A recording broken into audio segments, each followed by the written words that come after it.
This is a review of the 8BitDo Famicom 30 Pro or FC30 Pro Bluetooth controller.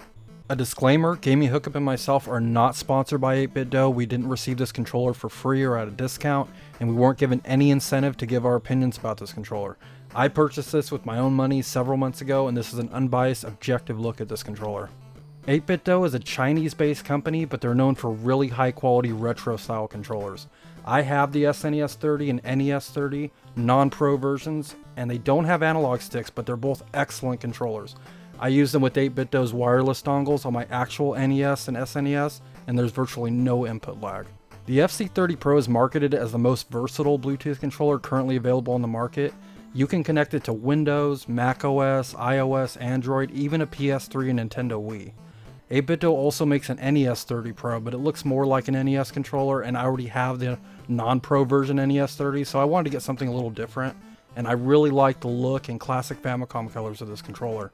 The FC30 Pro even has a built-in ARM Cortex CPU, and 8BitDo claims that contributes to having no noticeable input lag. But when I paired it to my MacBook Pro, I did experience a few times very small amounts of input lag. I'm not sure the controller is to blame for that, but it was definitely noticeable. Aside from that, there are some good things to say about the FC30 Pro, but there's also some not so good things, which I'll get into. First, let's talk about the features and specs. There's a curved LED status light that runs along the controller, and according to 8BitDo's designer Waylon Lee, the idea for a curved light came from his time playing Castlevania Symphony of the Night, specifically the curved ultimate weapon in that game named the Chrysagrim or Chrysagrim.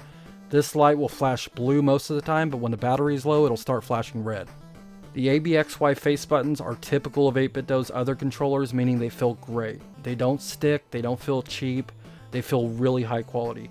The D-pad on this controller is also equally impressive. Now, Nintendo is known for the best quality D-pads on the market, but 8BitDo's D-pads are right up there. When compared to an original NES controller, they feel identical, as do the start and select buttons. They're nice and rubber. You probably won't tell a big difference between these and an original NES controller.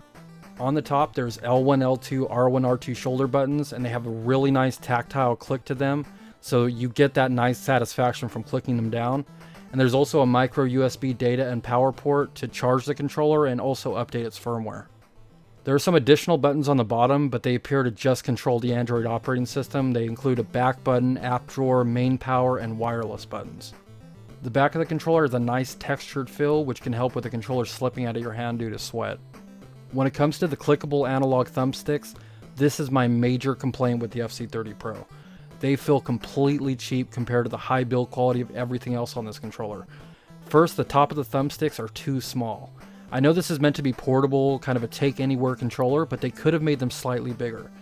It also might have helped weigh the thumbsticks down a little bit, and if you rest your thumb on top of either thumbstick and move your finger a little bit, it feels really loose and cheap.